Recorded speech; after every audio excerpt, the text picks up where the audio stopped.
guys, Fei-fiiii is back in this video. Before I get started, I'd like to promote my Discord.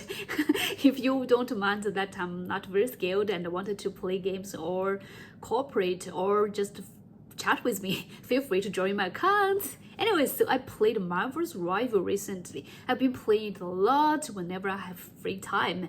But before we talk about Rival, let me quickly mention something. Blizzard's Overwatch officially returned to the Chinese market on February 19th. 2 years after leaving, bringing with it an expensive battle pass and skins that I didn't recognize who they were at first. Of course, there are also some new heroes with features that blending into the crowd. Sorry for that. I previously made a video about my Overwatch story. You could see this game set me on the path to learning English.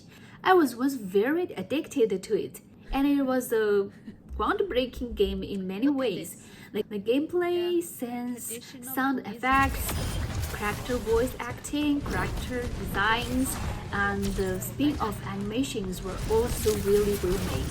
But later, for various reasons, I felt like I couldn't enjoy the game anymore. But with Overwatch's success, many companies began launching similar games. Of course, the most famous one is Concord. In stark contrast, there's the recently released similar game, Marel'sRival. Honestly, not talking about gameplay, and despite the ridicule the character designs face, I think Concord is technically better. Its technology is top tier. But unfortunately, it didn't learn the essence of Overwatch, which is the pretty bad.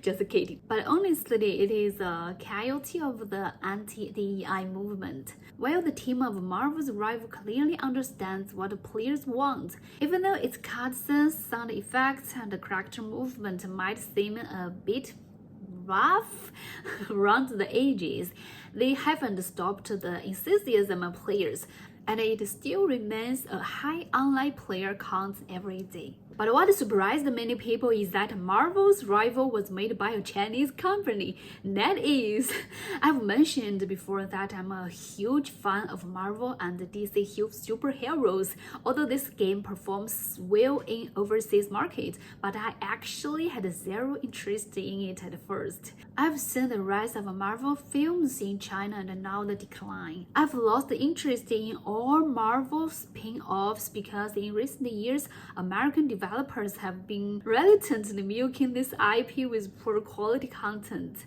which makes me feel that American developers really don't care about the IP anymore. All they want is to keep extracting its value with subpar movies and shows released one after another, which has extinguished my enthusiasm for the superheroes.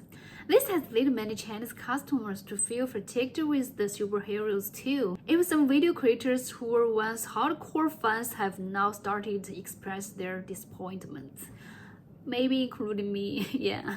Sorry, I really needed to complain about how disappointing Marvel's recent movies have been, because I've spent money on the tickets.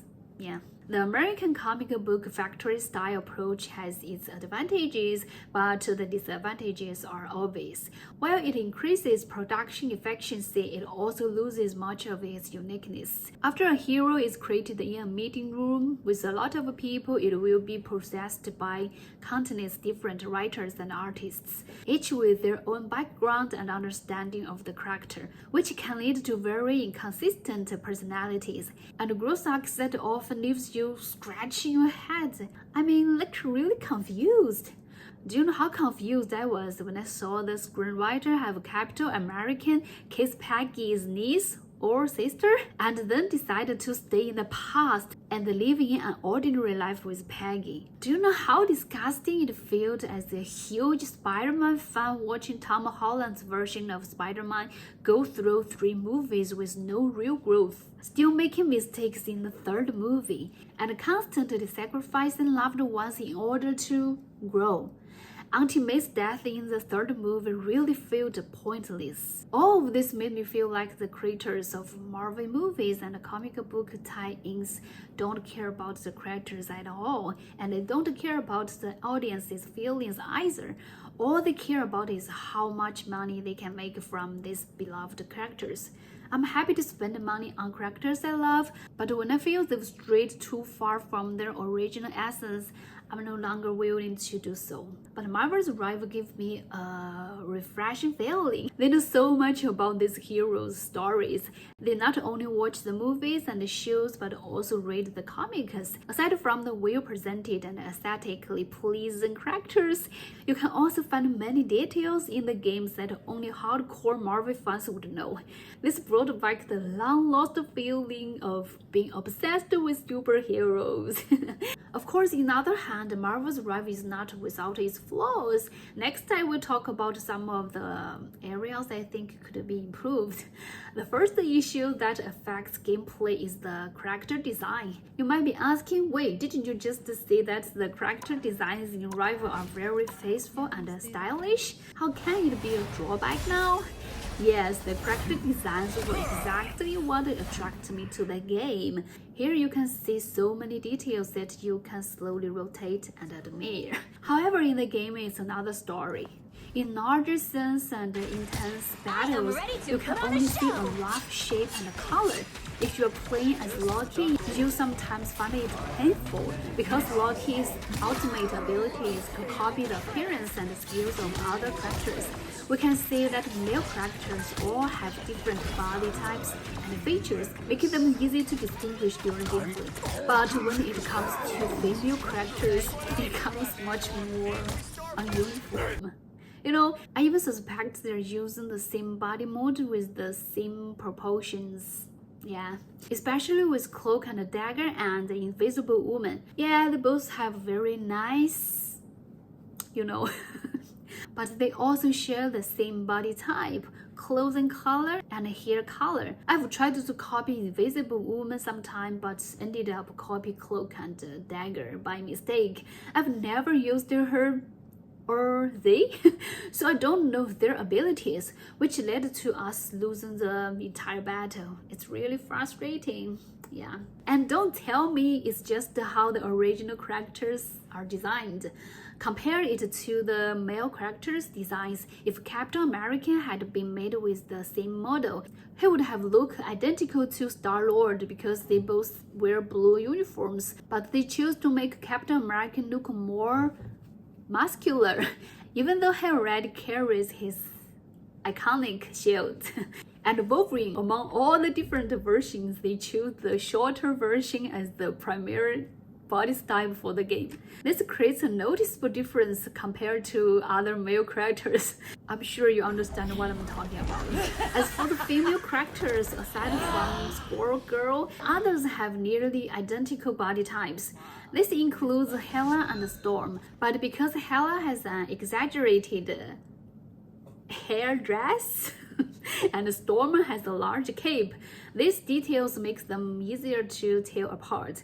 I can only say that in the type of multiplayer versus games, it's a failure if the character designs confuses players. Overwatch 2 also has the same issue, and with the need to release numerous skins to increase revenue, if the original character traits aren't kept distinctive, it could lead to disaster where the characters become harder to distinguish.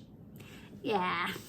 Why do I care so much about this? Well, aside I play Loki a lot, I'm actually a game character designer, so this is the problem I needed to avoid in my work. That's why I'm extra sensitive to it when I play in games. Yeah. Another thing that really affects the game experience is the sound effects. Overwatch and Apex are two other shooting games I frequently play, and their sound feedback is really well done. But compared to them, Rival sound effects feel very soft and like the adrenaline pumping intensity. I also think I've killed an enemy only to turn around and see them still alive and kicking.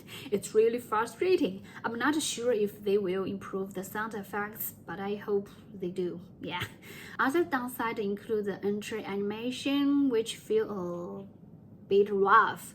Maybe they were going for a comic style feel, but I still think they could have made it more polish it. Yeah. Also, there are some other bugs like suddenly lose sounds or experiencing a black screen crash. And I can't even minimize the game while playing. I can't exit to reply to messages or adjust the volume. It just won't let me.